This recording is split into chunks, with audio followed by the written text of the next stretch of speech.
ubundi ababyeyi b'iki gihe sinjya mbamenyera baratuzengereza nta gahenge baduha ariko abana b'ubu namwe ntabwo mworoshye. okay bajya bavuga ngo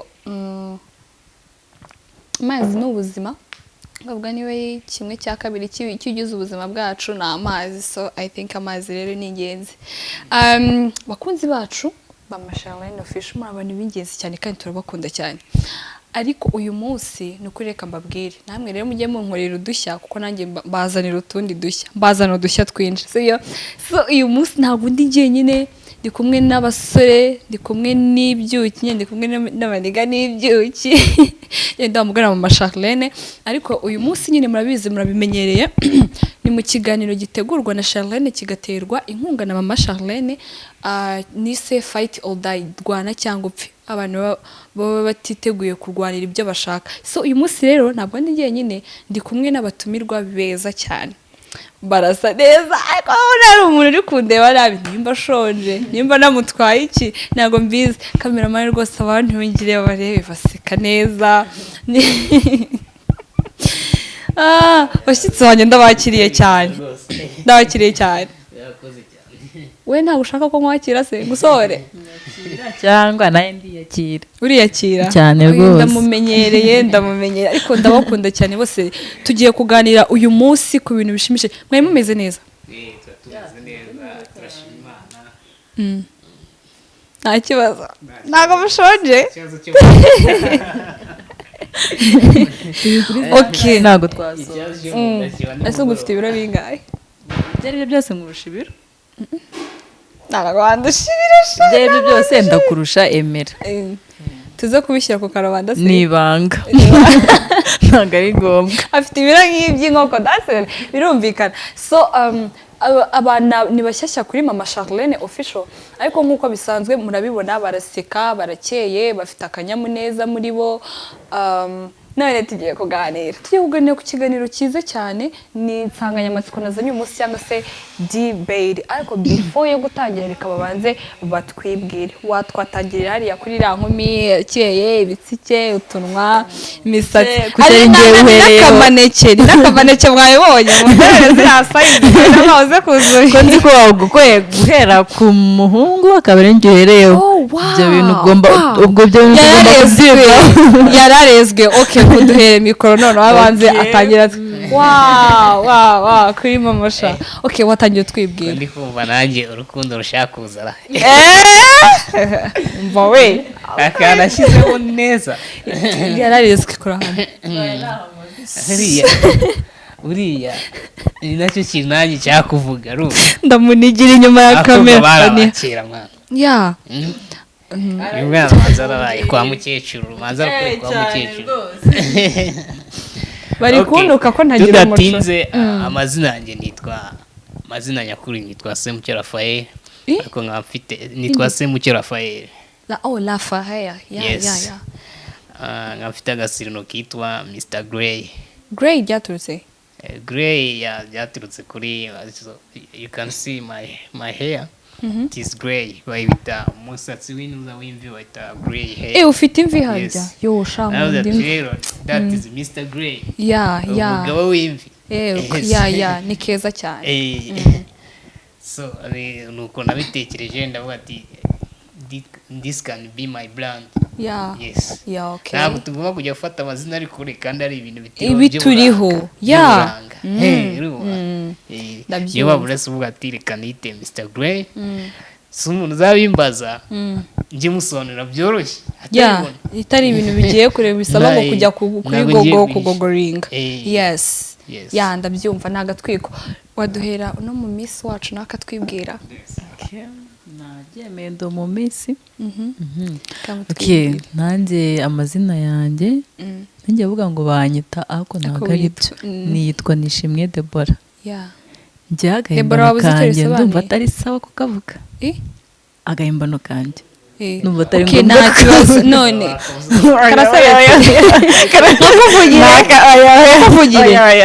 Okay, nkora mu kiganza.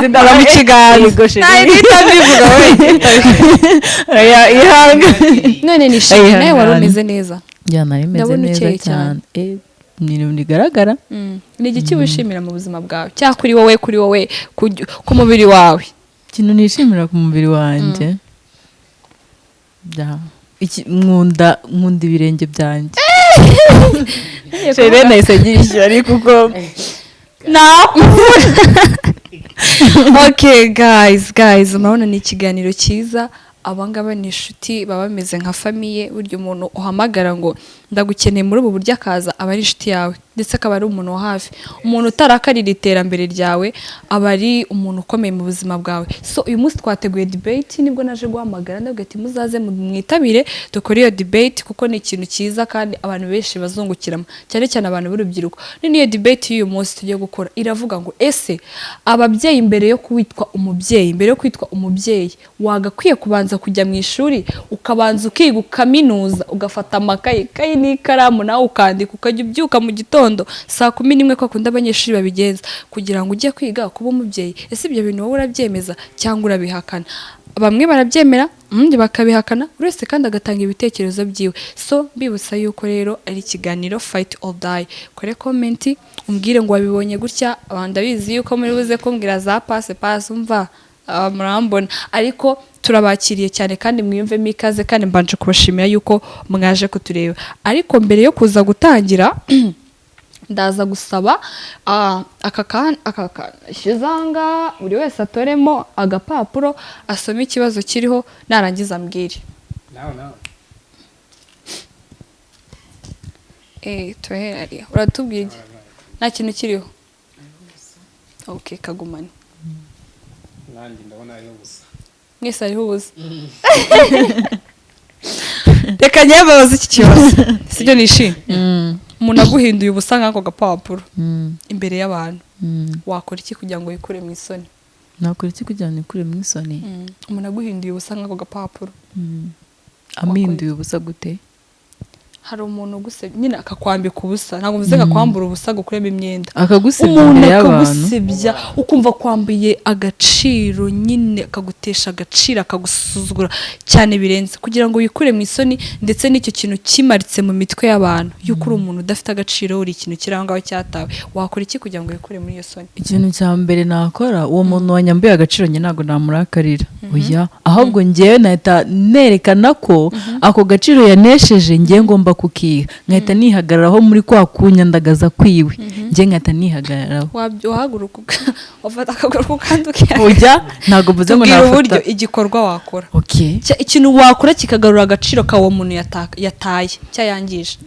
Urumva nimba yagutaka, abantu bose baba bagutakaje icyizere, kandi ako kanya ntabwo wahita ukigarura ako kanya.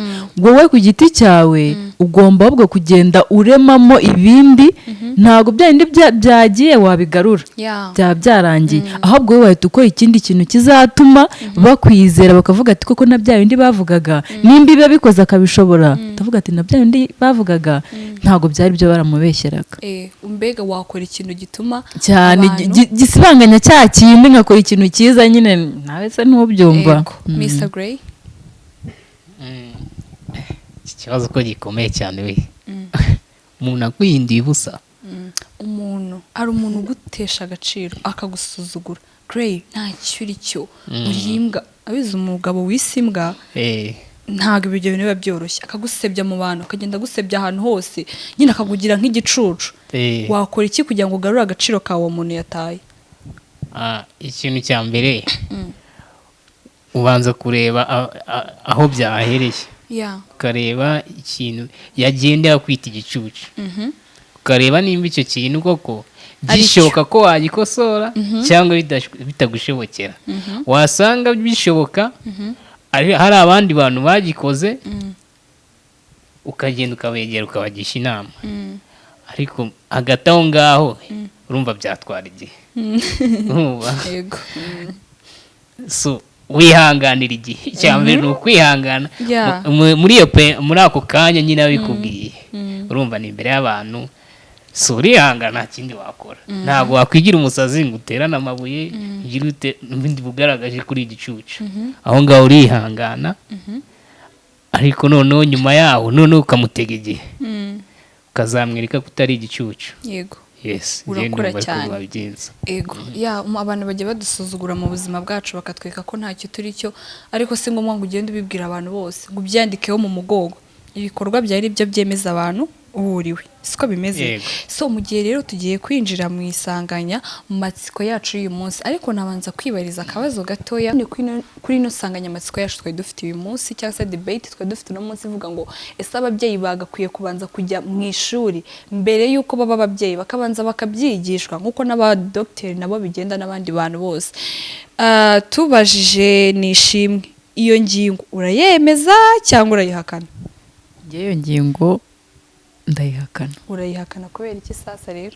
Impamvu nyihakana aho nshingira nyihakana umubyeyi ntago kuva navuka ntago ndumva umubyeyi bamwigishije kuba umubyeyi. Byo nta hantu ndabyumva. Umubyeyi ni ikintu kimuba mu maraso agomba nyine kuba umubyeyi.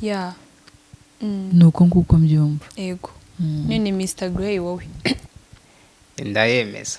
Okay, kubera iki yemeza? Impamvu ndi buyemeze. Ababyeyi basigaye baterana abana babo. Niba kibakurikirana basigaye bahugiye muri business. Ikindi ababyeyi niba sinzi ukuntu ibintu byagenze. Uko gute nyine? Basigaye bumva ko bishyura minervari gusa ubundi bagaterera aho ngaho. Urumva ntabwo ari ibintu bikwiye. None se Gray kuba umubyeyi yishyura minervari ibyo ntabwo bihagije kugira ngo umwana agire uburere buhagije? Ntabwo bihagije. None se ko bavuga ngo mwarimu n'undi mubyeyi wa kabiri kubera iki? Ngaho tubwire. Impamvu nuko umubyeyi yagombye no kumenya n'ubuzima bwo ku ishuri nka mwarimu bw'umwana. Aho kugira ngo agende yibere muri business kandi azi neza ko yabyaye ariko umwana ni umubyeyi. Ntabwo ari uwo mwarimu. None wowe ku giti cyawe ntabwo ushobora kwigisha uburere mu gihe ubona mama wawe adahari? Ntabwo ibyo byagukundira ku buryo urabizi ari abana batarabanye n'ababyeyi babo bihagije ariko ugasanga ni umwana uri ku murongo uri organized akora ibintu bizima wowe ibyo ngibyo urabyumva gute? Birashoboka bitewe n'ahantu wenda warakuriye muri famille ariko ak'umubyeyi wawe kaba gakenewe. Kaba gakenewe. Okay, abantu bamwe barabihakana nawe uri ahangaho ufite ukuntu byumva ufite uko byumva yuko umubyeyi akwiye kwatendinga iryo shuri cyangwa se iryo shuri ritagomba kwatendingwa. None Nishimwe we wavuze ngo urahakana ino ngingo yacu sibyo? Urabizi yuko hari ababyeyi basigaye hari ababyeyi umubyeyi nyine arabyuka akajya gukora uko ashoboye umubyeyi aritanga karara amajoro akarara amanywa kugira ngo abashe kubona yuko umwana wiwe yakura kugira ngo umwana wiwe abashe kwiga sibyo? Abashe kwiga arangize abone ubuvuzi abone ibintu byose. None nimba ko kuri murahakana ino ngingo mbwira ibintu bitatu by'ingenzi kandi bikomeye ku buryo nawe twavuga ati iki kiganiro turagisubitse bishobora gutuma uhakana ino ngingo yuko ababyeyi b'ubu ngubu badakwiye kubanza kujya mu ishuri kugira ngo babashe kuba ababyeyi. Urabona njyewe ingingo ya mbere nashyiraho uwo mubyeyi natajya mu kazi ngo abashe kubona iyo minervari ayihereza uwo mwana ngo ahubwo ngo agiye kumukurikirana ku ishuri ntabwo umwana aziga neza. Iyo ni ingingo ya mbere. Iyindi ngingo ya kabiri byo kuvuga ngo nimba wohereje umwana ku ishuri mwarimu nyine ni wowe mubyeyi uri bumukurikiranire ku ishuri ibindi wowe nk'umubyeyi uri kubwira ababyeyi sibyo ngo nimutwohereze ku ishuri ubundi ibindi mwirebere hirya. Hoya ntago ari uko nshatse kubivuga Charlene mvugira ibyo navuze. Nimba umwohereje sibyo uramwohereje nyine nanjye ndi umwana ndabizi ko mama anyohereje ntago anyohereje ku ishuri anyanze. Ariko urabizi ko ari abana badatekereza nkawe. Tekereza noneho mu mpande ebyiri zose. Ndatekereza mu mpande ebyiri. Iyo ni impande ya mbere. Ndatekereza ati se mama natajya muri ako kazi ngo abashe kubona ayo mafaranga ndiga gute? Ahubwo ngereka ngende nige noneho mama nawe ajye mu kazi nanjye abashe kwishyura iyo minervari. Nese Charlene kankuha urugero. Mama wawe araza kugukurikirana ku ishuri. Icyo ni ikintu cya mbere uri kuvuga. Nese mama wawe naza mukajyana ku ishuri imbere bajyaga bavuga ngo ni ugushogosherana mugashogosherana mukajyana ku ishuri wiseka mukajyana ku ishuri mu rugo nta muntu mwahasize. Charlene kuri iki gihe ntago umwana aba afite ababyeyi bose. Hari igihe uba ufite mama wawe wenyine kugira ngo wige bigasaba ko mama wawe ari bugiye gucuruza ako gataro ni urugero mwese naza kukwirukaho ku ishuri ngaje kureba uko umeze Minerval zava hehe. Ibyo ngibyo ndabyuka. Shairene rero tugeze nyine ku mwana udatekereza ibyo byose. Hari abana nyine batekereza ngo kuba ngo ndi ku ishuri ngo mama ngagomba kuba azi ngo class nigamo ngagomba kuba azi ngo ni A ngo ni B nyine ngakaba bizi ariko ngiye numva ibyo byose atari ngombwa. Numva kuba mama yakohereje ku ishuri yatanze Minerval utabuze urukweto nta kibazo ufite numva ibyo bihagije. Rero umwana utekereza gutyo n'ubundi usanga ari wa mwana wavukanye nyine. Hari igihe umuntu avuka ari umuntu nyine ushobora kubwira n'ikintu ntacyumve w'indashima nyine of course w'indashima ugasanga nyine ni wa mwana niyo bari mu rugo nubwo muvuga ngo umubyeyi agomba kujya mu ishuri ugasanga niyo ari kumwe na mama we mu rugo ugasanga mama we arikoropera inzu. Icyo ni ikibazo gikomeye. Ugasanga mama we arafuza aranamufuriye. Icyo ni ikibazo gikomeye. Icyo gihe ntabwo ari umubyeyi wakagiye kwiga mu ishuri ikibazo kiba kiri muki ku mwana. Ikibazo ntabwo ari umubyeyi. So rero ngewe numvaga nta mubyeyi ugomba kwiga kuba umubyeyi kuko ibintu by'ububyeyi biba bimuri mu maraso. Niyo mpamvu ugenda utari kwemeranya namwe. Harya bambajije ngo ninde kukubaza ati uwo mubyeyi utinyuka akaryamana n'umwana wiwe kandi abizi neza ko ari umwana wiwe sibyo cyase nka wa mubyeyi ubyara umwana akabara amujugunye arigendeye umwana akabongaho mu buzima bubi kandi umubyeyi aharabizi neza ko yabyaye. Uwo mubyeyi ni gute umusapotinga ukavuga ngo ntago akwiye kujya mu ishuri? Shabe ndamudefanda ati gute ntabwo icyo gihe yajya kwiga ngo azige ngo sinzaryamana n'umwana wanjye ahubwo icyo gihe we bakemura ikibazo kiri hagati gishobora kubakoresha ibyo ngibyo. Ikibazo kiri hagati yabo ni iki? Ni inzoga. Ahubwo abo ku giti cyabo agomba kwicara akavuga ati izi nzoga yo nzinyweye zishobora kunkoresha ibintu bitari byiza. Ugasanga ndatashye muhoteye abana ugasanga ndatashye muhoteye mama wabo cyangwa eske papa wabo ahubwo we ku giti cye akaba yakuraho icyo kintu cy'inzoga. Ariko se arajya mu ishuri ngo nzige ngo sinzaryamane n'umwana wanjye. Urumva niba bivuze ngo niba ari parenting ariko icyo gihe ntabwo aziga we nibwe ku giti cye azatekereza avuga ati inzoga ntabwo zinkoresha ibintu byiza. Ntabwo azajya mu ishuri. Noneho ntabwo azajya mu ishuri. Abandi bajya mu ishuri sibyo ukajya kwiga wigamo ibintu bitandukanye. Hari n'ibintu wiga ukabona ntabwo uzigera ubyapurika mu buzima bwawe busanzwe cyane nko mu mibare. Ariko abantu banyumve nahaba nk'abantu wenda bashaka kuza kunkurikira abanzi bashaka kuvuga ati share uri kwiyenza ku mibare kuko uzi kutayikunda. Ntabwo ari icyo ngicyo ni mu kiganiro byo mu buzima busanzwe twabyibagiwe sibyo. Hari ibintu wiga mu mibare ugasanga ntabwo uzigera ubyapurika mu buzima bwawe busanzwe. Nuko ibintu ngiye mbona ukabona ntabwo nanzabyapurika mu buzima bwanjye. Noneho bivuze ngo nimba ari parenting school niko nabyita iryo shuri sibyo ishuri ry'ababyeyi bakigamo kuko wakigamo amatopiki agiye atandukanye. Ariko njye ntabwo ndumva na n'isaha ukuntu ushobora kudefanda umubyeyi nk'uwo nimba koko sibyo ashobora kwiga akavuga ati mu gihe byangendekeye gutya ngo ashobora kwiga ashaka akavuga ati mu gihe byangendekeye gutya ngomba kwitwara gutya sibyo. Reaction gukontorora akigamo ikintu bita control sibyo. Ntabwo uri kugenda banza umere ntuzi banza umere mu okay nawe wamuganira agatuma wagira icyo abivuga. Reka nkubwire sibyo Gray ni ishingura wana yambereye ibamba sibyo kandi wowe wari uri muremeranya na ntuzi wari uri kwemeranya n'ino topic yacu sibyo. Ni ishimwe ni iki wamukosora ibintu yavuze ngo okay sinzi ko nabivuzemo we ari kubyanga yabyanze ngo ntabwo icyo kintu cyatuma umubyeyi ntabwo icyo kintu cyatuma umubyeyi ajya mu ishuri. Kuba umubyeyi yari afite character zimeze gutyo cyase n'ibindi bintu biba ababyeyi bagenda bakora. Wowe uyirebye abana hari abana babaho mu buzima bugiye butandukanye arabaho ubwiza hari n'ababaho bubi. Ntabwo abana bose baba babayeho ubuzima bwiza ntabwo abana bose baba babayeho ubuzima bishimiye. Nishimwe nawe mwempoza umubyeyi nk'uwo akwiye kujya ku ishuri kuko ntabwo mu muco nyarwanda ibyo bintu bibaho. No mu muco w'Abanyafurika kubanza bitabaho.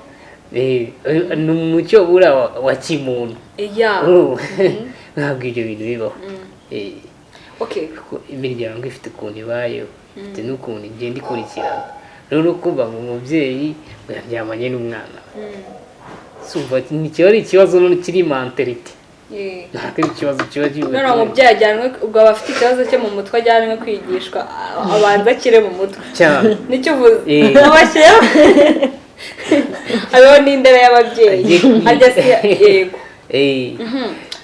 ubundi muri ino minsi tugezemo nk'amakuru make nabashije kubona kuri ino ngingo hari ababyeyi abari barimo baremeranya n'iyi ngingo baravugaga bati ababyeyi b'iki gihe basa nkaho bibagiwe abo bari bo umuntu akagenda akibagirwa nimba koko agomba kuba umubyeyi akabyibagirwa akibagirwa inshingano ziwe ugasanga inshingano hari umwana ukora inshingano kandi ukabona umwana afashe inshingano akiri muto cyane bikamubinyuza se bigatuma ubwonko bwe budakora neza ko afite cyangwa se ari wa mwana uzasanga azagira n'ibibazo bimwe by'ubwonko kwibagirwa kubona stress umutwe udakira kubera yikoreye ibintu byinshi cyane birenze ubwonko bwiwe none muri aka kanya abandi bahakanaga abandi bahakanaga ino ngingo bavuga ko ababyeyi batagomba kubanza kujya mu mashuri nk'ayo ngayo baravugaga bati ababyeyi bakora uko bashoboye sibyo nk'ibyo nishimwe igeze kutubwira ababyeyi bakora uko bashoboye bakabyuka bakajya gushakira abana ariko njyewe na nizi sa ntabwo njyewe mbyemera yuko nimba umubyeyi yishyuye iryo shuri nimba umwana afite aho aba umwana yaryamye umwana ameze neza ibindi ntabwo bimureba ibindi arabyihorera umwana kimwe nuko nawe ntemeranya nawe rwose navuze njye nta muntu n'umwe nshyigikiye muri mwese sibyo ariko ahangaha ndagabaze wowe Mr. Gray sibyo ibintu byawe bibiri by'ingenzi n'ibyo nishimwe yatubwiye ibyiwe nawe aratubwira ibyawe bituma ushobora gusapotinga ino diba ukabyemeza n'abakubita n'inkoni n'igihombo bakubwira ati ndabyemeza ababyeyi bakwiye kujya aha hantu kuko ku buryo n'umubyeyi uri kureba iki kiganiro avuga ati cyakoze uriya musore avuze ibyo n'umwana uri kureba iki kiganiro mugenzi wawe undi w'umusore avuga ati uyu musore avuze ikintu kiri cyo ikintu cya mbere navuga ni ibijyanye kuri education buri mubyeyi utita kuri education uwo muntu akwiye kujya kwigishwa kuko ikintu bita education ushobora kwihereza umwana byibura niyo wamureka ariko hari ikintu cy'ingenzi amugiriye cya education wamuhaye icyo gihe nta kindi kintu azagushimira education yerekeye n'ibiki ko harimo ibintu byinshi bigiye bitandukanye education okay kumujyana mu ishuri birahagije byaba rihenze byaba rihendutse ariko ukamenya ko umwana ari ku ishuri yego ubwo ishuri nicyo kintu kirahagije ishuri kuko iyo umwana ageze ku ishuri agenda areba realite y'ubuzima akavuga ati mu rugo twari tubayeho gutya ariko naganiye n'uyu mwana mbwira ko binyuze muri iyi nzira bishobora gukemuka so ntabwo abantu bajya ku ishuri kugira ngo bige amasomo gusa ahubwo biga n'ubuzima busanzwe bw'abandi bw'indi miryango none se ariko urabizi ko hari ababyeyi bose batize ababyeyi bose ntabwo bize hari umubyeyi wize hari n'umubyeyi utarize none ubwo umubyeyi utarize hari umubyeyi utarize utazi n'ibyo by'ishuri nubwo nyine izo bavuga ngo ni nkandagira bitabo umuntu ubona igitabo akagikandagira ntabwo aba azi agaciro kacyo sibyo abantu binjije so nimba rero hari umubyeyi wundi utarize we sinzi ukuntu urimo ujya kumubwira iby'ishuri kandi we ataragize abyiga none umubyeyi we wamufashe iki umubyeyi nk'uwo nguwo nawe icyo wamufasha ubu ngubu ugenda umugira inama gake gake cyakora ukagenda umubwira ati wowe nubwo wabuze amahirwe yo kwiga ariko abana bibabuza amahirwe yo kwiga sibyo aho bishoboka uhakore wenda n'ubuyobozi nabwo buzafasha cyangwa abaturage ubuyobozi ajye mu buyobozi kuko nyine ariko se yewe reka mbabwire ubundi iyo umuntu yihaye iyo avuze ngo agiye kugira ntabwo tujya mu by'urugo ko twe ntabwo turagera aho ngaho dushaka ubuhagiye bavuga ngo uvuga ngo akarushye umunwa akarenza umunwa akarushye ihamagara sibyo iyo ushaka kuvuga ibintu ariko utazi ibihabera twe ntabwo turagera mu rugo ariko se umuntu rero abyaye abyara abana umwana wa mbere wa kabiri wa gatatu wa kane wa gatanu wa gatatu wa karindwi wa munani wa cyenda wa cumi sibyo noneho ibi bimwe bimunanira niba yujuje inshingano ziwe 20%, iyo 80% ngo arayisigira ngo ubuyobozi uko nguko si ukugorana ese icyo ngiye sinizere ko nubwo abantu bavuga ngo Imana yaravuze ngo babyare buzuze isi sinizere ko Imana yakemera ubwo bujiji nk'ubwo ngubwo sibyo abantu babyara ngiye sindimo ndabita injiji sibyo ariko bizagenda bite niba izo nshingano buri mubyeyi wese afata inshingano 20%, 80% akabisigira abayobozi cyangwa se ubuyobozi cyangwa leta tuzaba turimo turagana hehe noneho wa mwana bwa buzima bwiza akeneye azabubona gute nibimara kugenda gutyo ni ukuvuga ngo uwo mubyeyi ufata 20% ni wa wundi utarize cyangwa harimo n'abo ngabo bize ako se bajya bavuga ngo umubyeyi mubi ni uwize ngo nako injiji mbi ni yize injiji mbi ni yize ujaze ngubige bavuga ngo injiji ni yize kuko uravuze ngo uwo mubyeyi ufata 20%, 80% agayirekera leta cyangwa se abayobozi ngo abarinjije kandi hari ababyeyi benshi banize bafite ntabwo namwisingije hari ababyeyi benshi bize ariko bafite ubwo bujiji agata umwana kandi abizi hakaba ari inshingano zimwe adakora kandi azi ingaruka mbi bizagira ku bukungu bw'igihugu ndetse n'abaturage bacyo bagituye sibyo none umubyeyi umwita injiji gusa ahubwo bose ntabwo umubyeyi utarize niwe ubarinjije gusa umubyeyi wize ntabwo ashobora kubinjije ntabwo namwisingije ahubwo icyo navuze leta yacu ikwiriye gukora ubukangurambaga kuri buri muturage uwo ari we wese kugira ngo amenye ikintu bita education bamenye agaciro k'ishuri bamenye ko ishuri ritagarukira muri classe kandi muri classe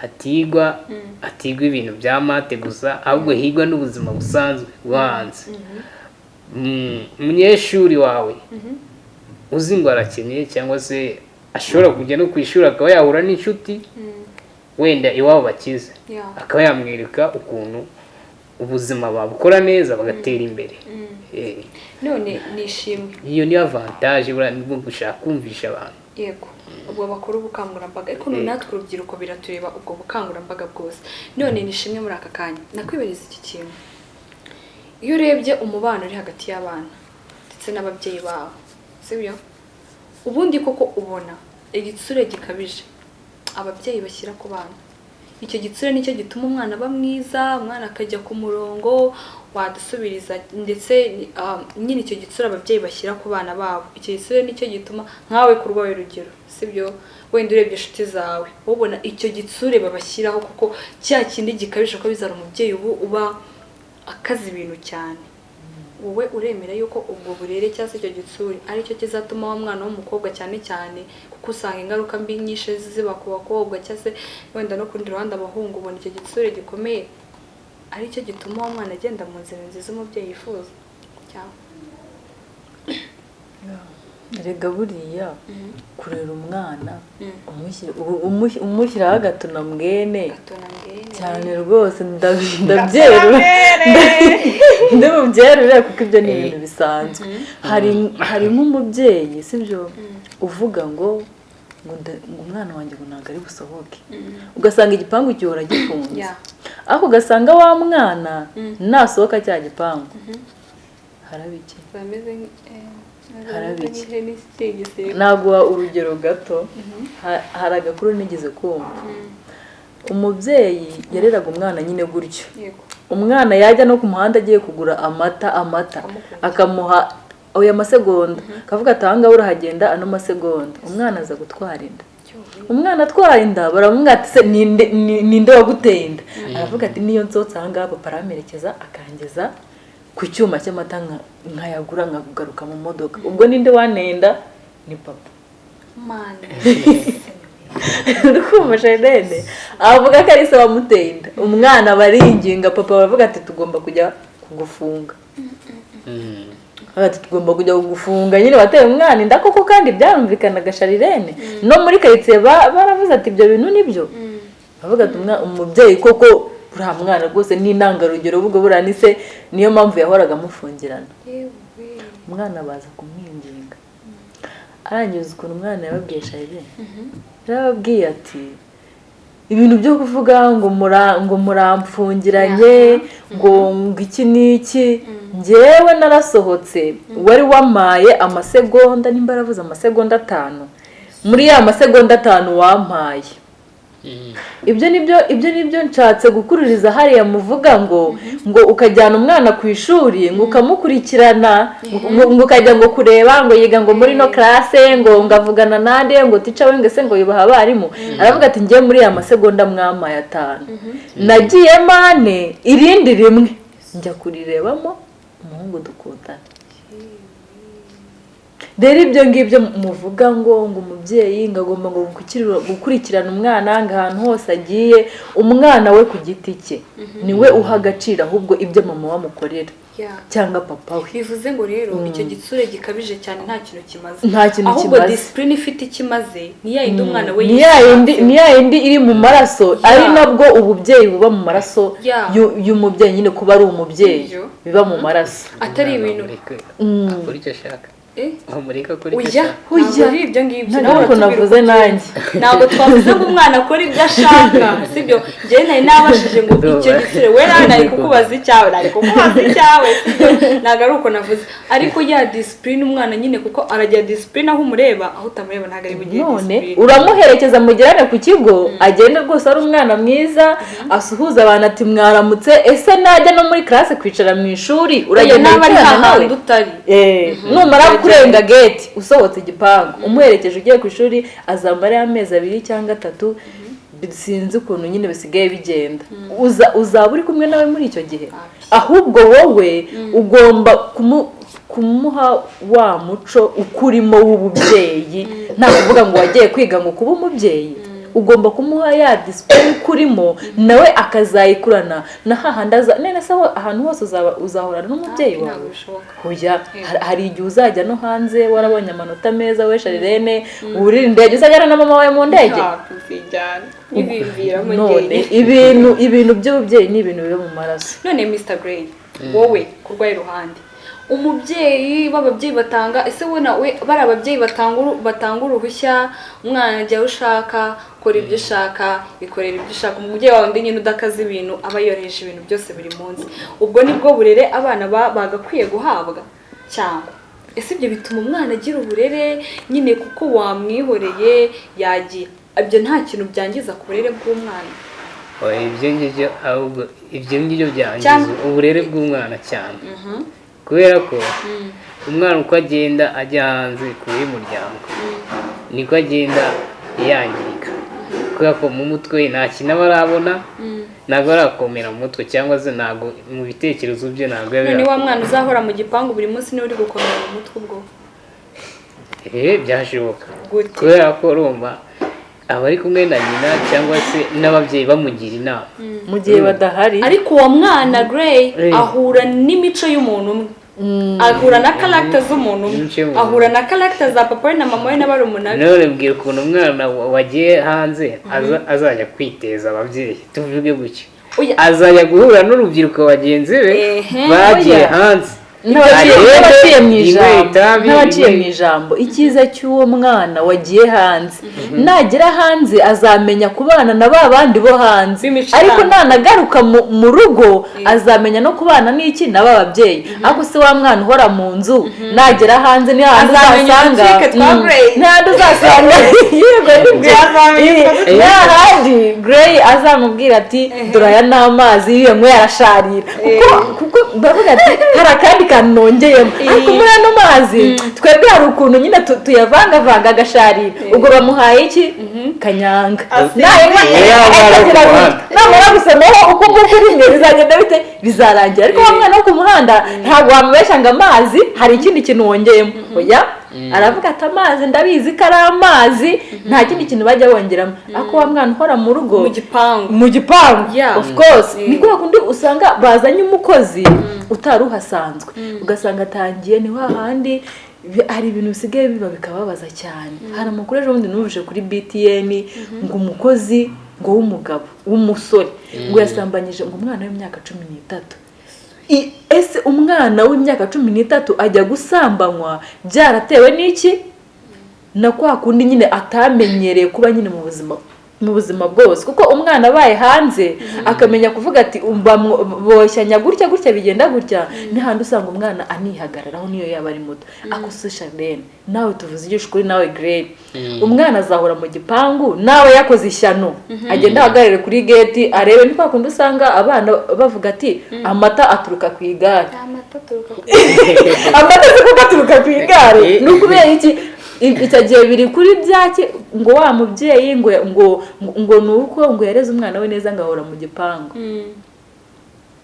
none okay hano rero umuntu ashobora no gushibuka arwaye we ntabwo arwana ahubwo reka ngire icyo mwunganira buriya umwana uri mu rugo ntabwo ari kuvuga ngo aba ameze nk'igipupe kiri mu rugo nawe aba azi ibibazo ababyeyi akajya avuga ati hari akantu mwabuze ngo iyo uri hanze hehe reka mubaze hari umwana wicara akabaza papa ari hanze mu bigo by'amashuri ete se papa kugira sheri bigenda gute munemereye kujya ukumva umubyeyi amusubije hari ibintu bazi umubyeyi akenda akaba yakuniga ibyo bintu wabibaza umubyeyi ariko ushobora kubibaza inshuti yawe yes sibyo none ubwo uwo mwana ahubwo urambiye ati abagutinya hakaba ari ibintu bimwe atakubwira atanakubaza kuko gutinya kubera igitsure uri make ntabwo yisanzura ntabwo yisanzura umwana wawe uri hagati yawe n'umwana erega mwibuke ko hari n'ababyeyi umuryango urumva ntabwo ugira umwanya wo gusohoka muri weekend ni imiryango yose tugende urugero turi gufata umuryango uri mu rugo hoya ariko uratanga urugero rwumvikana ku buryo ibyo bintu bibaho kwitangaho urugero njyewe nakuze iwacu tudasohoka gusohoka ariko n'umwana wo mu rugo arasohoka agiye kuvoma yaba ari n'umukene umwana w'umukene avoma ate umukene turi kuvuga ku kibazo cyo gusohoka umwana w'umukene ashobora gusohoka agiye kuvoma umukire azasohoka agiye he umukire agiye gutembera asohokanye n'ababyeyi be umwana w'umukire watemberanye n'ababyeyi barakomeza bamucishaho ijisho ugatatanya n'agahungu kiyogoza umwana ariko wenda bagiye kuvoma mu gishanga aragenda mu gishanga ntabamukurikiye arahurira na Karori ahuriyeyo na nuze na cyamudimba ahurireyo n'abo ba Kadogo na ba Budunyiri njye numva mera avuga sibyo nibamara guhurirayo azamenya yuko aza kwibwirishwa ngo ufite bya bindi aho ngo bavuganishe ngo ufite tubere duhagaze ngo ibiki ngo dutoye neza ngo ibiki ngo amasara agasesa akamenya twa tuntu twose umuhungu aryoshya ariko wa wundi uri kumwe n'ababyeyi azahura na Kadogo amubwire gutyo ahita akamenya ukuntu umuhungu aza kuzanira utubombo n'uduki n'impano zigiye zitandukanye nyuma gushaka ibindi ariko wa mwana wiriwe mu gipangu ndetse nasohoka agasohokana n'ababyeyi biwe nibaza ntazi umutipe amuzaniye utumbo n'izo mpano n'iki ari ibindi amushakaho sibyo uwo mwana azumva ko umuhungu ameze nka se azamenya ko umuhungu ari umwana mwiza nka nyina azamenya ko umuhungu ari mwiza birangira uwo muhungu amushakaho iki cyane bivuga ngo umwana wo mu gipangu aba ameze nk'impumyi ntabwo aba ameze nk'impumyi ariko igice kimwe hari igice aba adafite kumenya kwihagarara no kumenya kwihitiramo kuko wa mwana wasohotse bamenya ibintu biri hanze aramenya kwihitiramo amenya abantu ahure n'abantu bo b'imico itandukanye ndetse n'imitekerereze itandukanye bamenye kugira ibintu ajunjura gusa ntabwo twavuze ngo ababyeyi ya mico mibi niyo myinshi azatora naho arayihakura ariko ntabwo twavuze ngo ababyeyi baturekure dusohoke tugende twandagare dukore ibiki ahubwo nakorohere mworoherane mujyane inama kugisha inama nawe umugisha indi sibyo nibyo bita kurera kuko kurera si igitsure sibyo si igitsure gikabije kurera ni ukumvikana hari ikintu wakongeraho tumva nyuma y'ibyo tuganiriye nagizwe neza ariko something mfashe ibintu by'ingenzi kandi gato nakongera ni uko nyine ababyeyi bakwiriye ubukangurambaga ku bana babo kubera ko abana b'iki gihe baragoye kubarera ibyo rero byangiriza izina ry'umubyeyi umwana utazagira uburere bizafekitinga umuryango wose kandi babishinja umubyeyi papa cyangwa nyina wa nyina niwe n'ubundi babishinja urumva rero ababyeyi bakwiriye kugira ubukangurambaga. so rero bakunzi bacu mwakoze cyane nishimiye dusoza ikiganiro nta kindi kintu we wakongeraho. njye ikindi kintu nakongera kuri ibyo ngibyo yaba ababyeyi bagomba kugira uko bahinduka n'abana bakagira uko bahinduka kugira ngo bose nyine bafashanye, sibyo kuko hari nk'umubyeyi uba wibera mu kabari icyo ari ukunywa, wa mwana se azabona uburere gute? Ntabwo azabona. Ubwo rero yaba ari ababyeyi yaba ari abana bose nyine bafashanye kugira ngo u Rwanda rwacu ruzagira aho rugera. So bakunzi bacu rero ba Charlene official mwakoze cyane kubana natwe muri iki kiganiro cya interesting, twaganiriye twasetse twigiyemo ibintu byinshi twumvisha ibitekerezo bitandukanye. Turashimira Nishimwe Deborah, tugashimira na Gray, Mr Gray Imvi.